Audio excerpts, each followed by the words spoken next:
அனைவருக்கும் வணக்கம். கடகராசினியர்களுக்கு பாக்கியங்களை அள்ளித்தரும் பாஸ்கர யோகம். இந்த பாஸ்கர யோகத்தால் கடகராசினியர்களுக்கு என்ன மாதிரியான நன்மைகள் எல்லாம் ஏற்பட இருக்கு என்பது குறித்தான முழுமையான பதிவை தான் இந்த வீடியோல நம்ம விரிவா பார்க்க போகிறோம். அந்த வகையில கடகராசினியர்களை பொறுத்த வரைக்கும் யோகங்கள் பல, அதில் முக்கியமானது சில. இப்படி இருந்தாலும் ஜாதகரை பொருளாதாரம், பதவி, நன்மதிப்பு என பல விஷயங்களை மேம்படுத்தி வாரி வழங்கும் யோகமே சிறப்பு பெறுகிறது.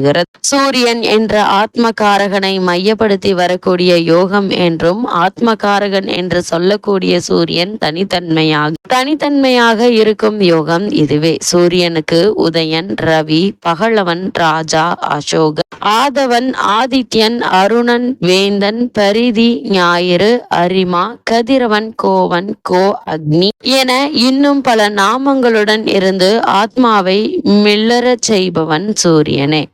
அப்படிப்பட்ட சூரியனின் யோகம் பெரும் ஆற்றலுடன் கூடிய ராஜ யோகமாக பாஸ்கர யோகத்தை ஜோதிடம் சொல்கிறது.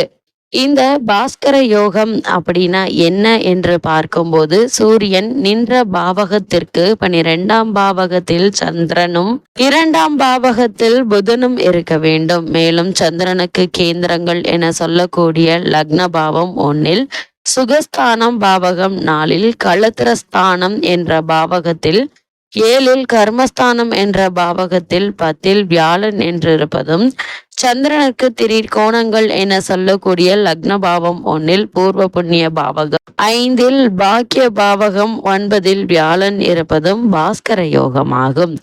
இந்த யோகத்தால் என்ன மாதிரியான பலன்கள் எல்லாம் கிடைக்கும் என்று பார்க்கும்போது, பகைவர்களை வெற்றி பெறுபவனாக இருப்பார்கள். கூட்டத்தை தலைமை தாங்குபவனாக இருப்பார்கள். கோவில் கட்டுதல் போன்ற பாக்கியங்களை பெற்றவனாக இருப்பார்கள். ஆரோக்கியமானவனாகவும் நீண்ட ஆயுள் கொண்டவனாகவும் இருப்பார்கள். எந்த சவாலையும் எதிர்கொண்டு அதற்கு தீர்வு காணும் திறமை படைத்தவனாக இருப்பார்கள். அரசியல் தலைவர்களுக்கு இந்த யோகம் இருக்க பெற்றால் சிறந்த பண்புடையவராகவும் நேர்மை உடையவராகவும் இருப்பார்கள் என்பது ஐதீகம். அது மட்டுமில்லாமல் இந்த யோகம், பாஸ்கர யோகம் மேம்பட என்ன செய்யலாம் என்று பார்க்கும்போது, தினமும் சூரிய நமஸ்காரம் செய்வது சிறப்பை தரும். சூரிய நமஸ்காரம் என்பது சூரியனை நோக்கி வணங்குதல் மட்டுமல்லாமல் யோக பயிற்சியுடன் வணங்குதலாகும். சூரிய ஒளி உடல் மீது விழும் வண்ணம் இருக்க வேண்டும்.